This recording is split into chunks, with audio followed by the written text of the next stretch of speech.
বোলপুর বার অ্যাসোসিয়েশনের নতুন সভাপতি গৌতম সরকার সহপাঠীদের সম্বর্ধনায় আবেগঘন মুহূর্ত। বোলপুর বার অ্যাসোসিয়েশনের নতুন সভাপতি হিসেবে নির্বাচিত হলেন গৌতম সরকার। দীর্ঘদিন পরেই গুরুত্বপূর্ণ পদে নির্বাচিত হওয়ায় আইনজীবী মহল সহ এলাকা জুড়ে খুশির আবহ তৈরি হয়েছে। শনিবার সন্ধ্যায় বোলপুরে গৌতম সরকারের বাড়ির চেম্বারে তাকে সম্বর্ধনা জানান তার সহপাঠী ও ঘনিষ্ঠ বন্ধুরা। ফুলের তোড়া এবং শুভেচ্ছা বার্তার মাধ্যমে তাকে অভিনন্দন জানানো হয়। বন্ধুদের কথায় গৌতম সরকারের এই সাফল্য শুধুমাত্র ব্যক্তিগত অর্জন নয়, বরং দীর্ঘদিনের পরিশ্রম ও নিষ্ঠার স্বীকৃতি। সম্বর্ধনা অনুষ্ঠানে উপস্থিত সকলের মধ্যে ছিল উচ্ছ্বাস ও আবেগঘন পরিবেশ।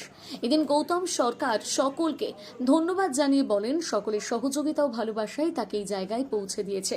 আগামী দিনে বোলপুর বার অ্যাসোসিয়েশনের উন্নয়নে তিনি কাজ করে যেতে চান বলে জানিয়েছেন। ভালোই লাগছে। এখন আমরা পিছনে আছি তো ছবি তো লাগবে খানিক্ষণ না।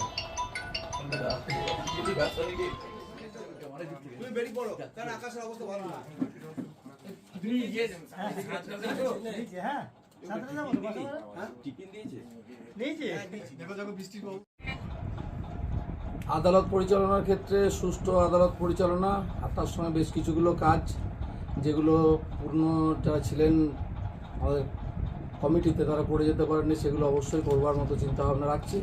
আর সবথেকে বড় কথা, সফল করার প্রচেষ্টা করব। কতটা করে উঠতে পারবো জানি না, কারণ অনেক দিনের কাজ তো জমে আছে। তার মধ্যে সবথেকে বড় পদক্ষেপটা হচ্ছে আমাদের কোর্টে এফিডেভিট করতে এসে মানুষদের প্রচণ্ডভাবে ভোগান্তি হয়। তো সেই বিষয়টা নিয়ে যাতে আমরা একটা ফলপ্রসূ পদক্ষেপ নিয়ে কাজগুলো করতে পারি, আরও কোর্টে সুষ্ঠু স্বাভাবিক যাতে মানুষের কাজকর্ম চলতে পারে, তার প্রচেষ্টা অবশ্যই করবো। অবশ্যই মানবিক দূর দূরান্ত থেকে প্রচুর মানুষজন তো আসে, প্রচুর দূর দূরান্ত থেকে মানুষজন আসে। আমরা চেষ্টা করব যে অবশ্যই যারা নতুন কমিটিতে এলাম তারা প্রত্যেকের সমস্যা দেখে বা সেই সমস্যা সংকুল পরিস্থিতি থেকে তাদেরকে উদ্ধার করা।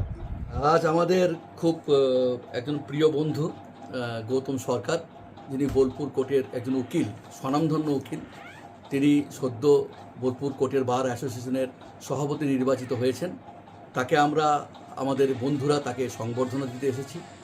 ইংরেজিতে একটা কথা আছে, right person to A wrong place, কিন্তু আমি এটা পরিবর্তন করছি। আমার মনে হয়েছে কথাটা একটু ওর ক্ষেত্রে পরিবর্তন করছি, right person to A right place, মানে যোগ্য লোকে যোগ্য স্থান হয়েছে। কারণ ওকে আমি ওর এই মানে ওকালতি পড়ার জন্ম লগ্ন থেকে ওর সাথে আমি আছি, আমি ওর স্ট্রাগেলটা দেখেছি এবং সত্যি একদিন মনে হয়েছিল যে ও শুধুমাত্র একজন ভালো উকিল নয়, ও একজন ভালো পরিচালক হবে, সেটা ও করে দেখিয়েছে।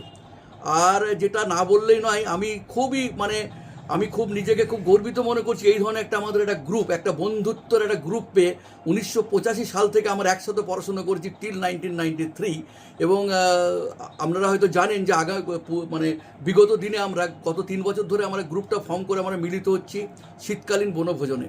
আমাদের 3 বছর আমরা কমপ্লিট করেছি, আমরা মোটামুটি এখন প্রায় মোর দ্যান 65। তো এটা একটা কিন্তু সত্যি এটা একটা আমরা একটা কি বলবো, এটা বলার কথা বলেই আমার মনে হয়েছে যে যখনই আমরা বলি চল আজকে আমাদের এই বন্ধুর এরকম একটা জায়গায় গিয়েছে, আমরা ওকে একটু উৎসাহ দিয়ে আসি।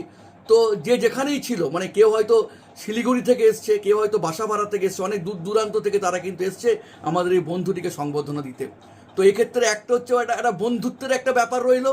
আর আমাদের বন্ধুত্ব কি বলবো, আর আমি তো বলেই দিলাম যে যোগ্য ব্যক্তি যোগ্য জায়গায়, এবং আমি বন্ধুর কাছ থেকে আগামী দিনে শুধুমাত্র ওকে বার অ্যাসোসিয়েশনের মধ্যে রাখতে চাইছি না, আমি চাইছি আরও একটা বড় জায়গায় ওকে দেখতে চাইছি। আমার মনে হয় আমার যারা বন্ধু তারা বোধহয় আমার সাথে সহমত হবে। এবং আর একটা কথা বলি, আগামী দিনে আমাদের এই গ্রুপের কিন্তু আরও বড় বড় পরিকল্পনা থাকবে, আপনারা সাথে থাকবেন, আমাদের বন্ধুরা থাকবে, দেখবেন আমরা অনেক কিছু করতে পারবো। ধন্যবাদ।